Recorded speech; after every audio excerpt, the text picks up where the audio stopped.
Tomodachi Life, Katamari, Damacy, and Hypnagogia. What did they have in common? For one, I came to love them.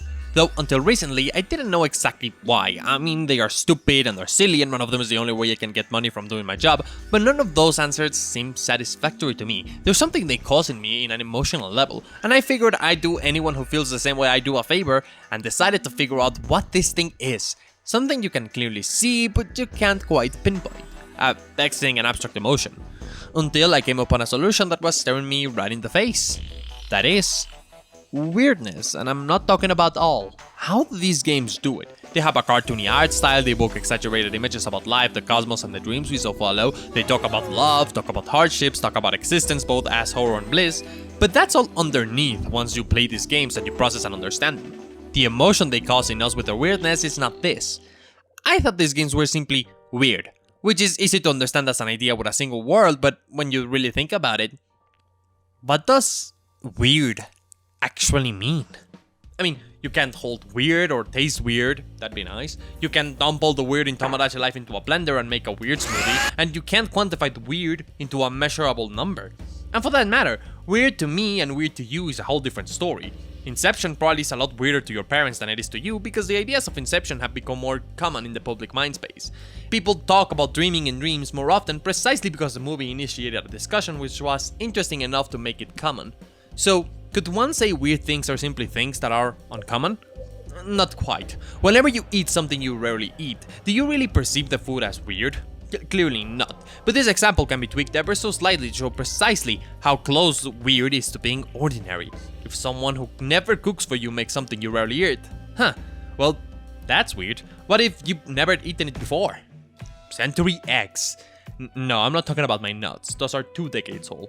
I'm talking about the Chinese delicacy. It consists on soaking eggs in clay, rice remains and salt, then putting it in a barrel and waiting for 2 weeks or more before eating it like it's hard-boiled. See, that's weird, but not because it's unusual, rather it's because your brain can't get around to understanding the century egg as a whole, or the portions of it, unless you've eaten it. Like this channel, I don't get it. You might though, consider watching other videos in it. Awkwardness, surprise, fear, confusion, they all play a part into creating the emotions of weird. Henceforth we have WarioWare, our first video game example on weirdness.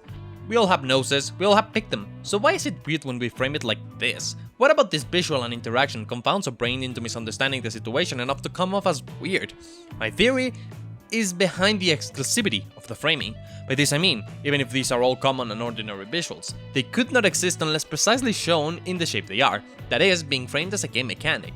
What confounded us was not the nose and the finger, but that the game asked us to put the finger in the nose. They have forced us to acknowledge and execute a frankly ridiculous goal by not giving you enough time to process what you've just done. Then they leave you in a state perfectly described by, well, that just happened. WarioWare has many different techniques to showing you how weird their weird is. For example, the mishmashing of art styles makes striking contrast when something breaks into weirdness, i.e. going from a cartoony drawing of Wario to an anatomically accurate Japanese man with hair on his nose. Or the opposite, a stylized visual that transitions to a piece that goes completely into the uncanny valley like the visuals of the Rhythm Twisters microgame. This is weirdness through surprise. You don't expect a naked child to come out with a peach balloon, or the designers choosing an off-putting moe head as your playable character.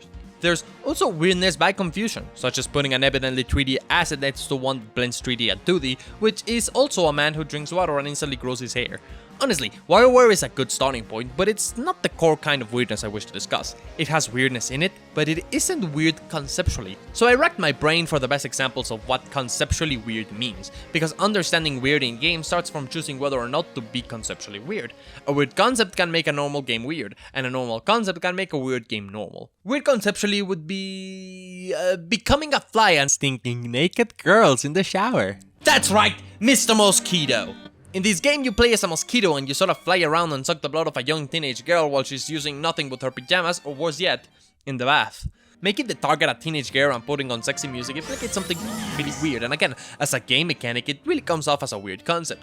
The game asks you to do something you wouldn't, or rather couldn't do, but turned it into a fun game, so the awkward topic became weird. They could have made the same game with the same mechanic and used other humans, but the point was particularly to make it weird. Hey, I bet Araki, creator of JoJo's Bizarre Adventure, plays this game on his free time.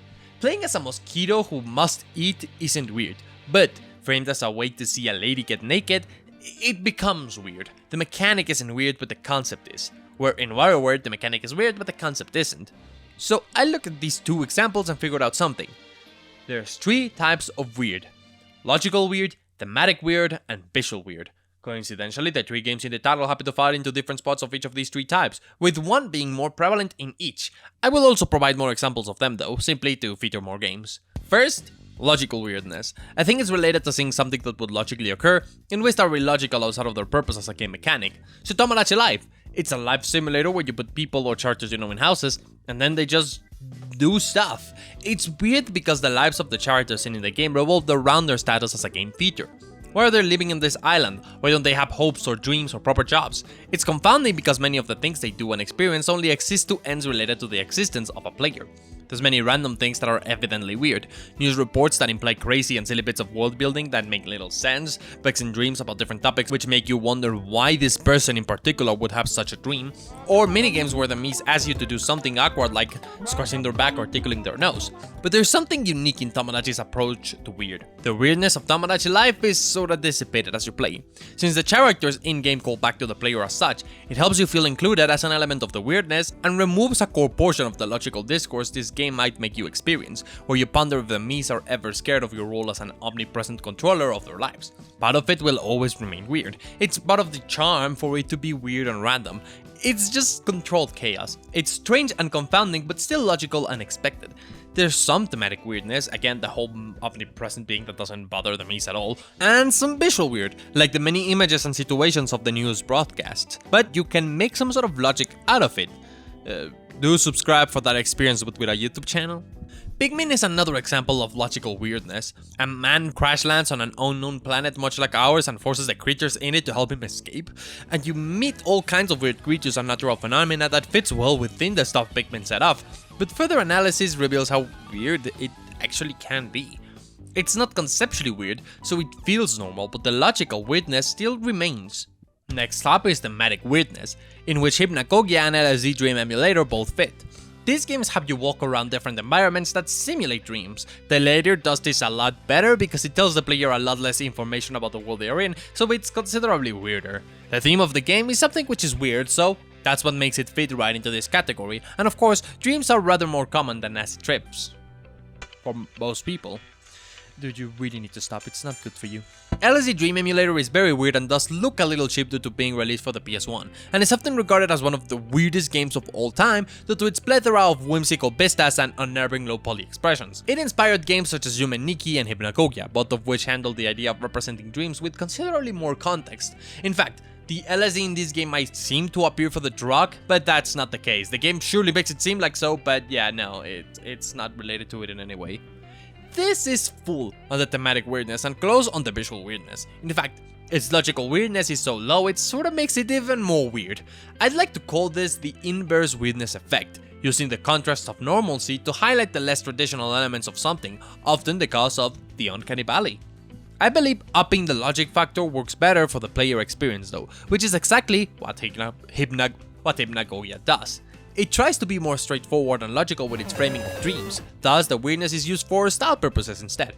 Hypnagogia has you talk to a Cinderador, revitalize a water temple, and it even allows you to be pursued around the school at night, all as a form of making an exploration game with more purpose to it, centered out around different concepts of dreams. Also, you play as a cute ass bunny for a brief moment, so points for that. Doggy my beloved. This game has a characteristic that some of its environments are nice, so its weirdness comes from a place of rampant imagination rather than random thoughts woven together. Here's another example of thematic weirdness you probably wouldn't expect. Goat Simulator. You're a goat and you mess around with the world and it doesn't care. The theme is silly and the game is unhinged, but it's weird because you're a goat doing it. At last, the visual. Katamari Damacy. This game is not that weird as a concept. Roll up items smaller than your little planet as fast as you can, have them grow your planet and send it up to your cosmic dad to set it ablaze and put it in space with all the people it contains. Bars! The weirdness is how colorful and spontaneous the game is. You get many bright colors and happy music while the people in the street disregard the lonely rolling star like their entire thought process is que sera sera and you just look at them like you are smart while they do the last samba. There's plenty of weird sights to behold, like your dad's immensely thighs bod and beautiful cylindrical shape, the superheroes floating overhead, a kaiju is being spun around by a Power Ranger, and there's a whole level dedicated to cows. This is the simplest type of weirdness, I think. Or maybe I just understand it well because I look at myself in the reflection of my phone every morning as I wake up 2 hours later than I should because I stalled waking up at the right time and fell asleep while looking at memes. It's also the kind of weirdness you're likely to notice at a glance, the one that content creators are using to trick you into watching their videos. It's characteristic for putting two things that don't go together being presented as something that always has gone together, and Katamari and Damacy allows you to roll over countless silly and wacky ideas without breaking a sweat. It's unapologetic and in your face about its gleeful visuals. One could swear it's mocking you for it. Hey, watch it, buddy! Yes, there's games like Parappa the Rapper that have similar elements of visual weirdness in them, with the bright colors and stuff that shouldn't go together being put together, but Katamari is here to make fun of you for it, pairing everything together with an unusual control scheme that surprises and confuses you even more. I will note, visual extends to any part of the presentation of a game, so technically audio counts too, I guess. Music that does not abide by the usual rules of music or is very deliberate to a particular tone can help improve the reception of weirdness. One of my favorite examples of visual weirdness has to be in Hyperbolica. This game occurs in a different perspective than the Euclidean ones we see in real life, giving everything a unique look despite it not being as ridiculous in other aspects. Just goes to show how volatile this particular type of weirdness is. So you know, weirdness is weird? There's something about these games that make them so charming to me. And I think I'm not alone in thinking that something weird, in the right measures, is actually something charming. I mean, these games are all weird beyond belief, but they do leave something crucial in the player. They're memorable. You're bound to remember them because they can strike the emotional part of your brain in a very effective manner, simply by existing. It's just that weirdness by nature wouldn't be weird if it was fully explainable. You achieve weird by having an abstract idea of what is weird, and plastering it exactly as an abstract idea, with some tweaks towards sense for the purpose of a video game. So, what's the weirdest game you know, or the weirdest art you've seen? I think my explanation is clear, but are there any games that are weird without the three contexts of weirdness I came up with? Feel free to interact. Honestly, I need a distraction after playing Muscle Mash for this video. But thankful I didn't get into it because I don't know how to explain it to you. Okay. Pretend to be a bodybuilder in a Laffy Taffy world where you run after criminals by posing to walls while jungle music with high-pitched vocals plays. What is this thing? What? Like holy crap! This game's a masterpiece. You know what else is weird? You're not clicking on the end cards. I have no clue what the videos are, but I can assure you they are good if they're there, so give one a whirl, will ya?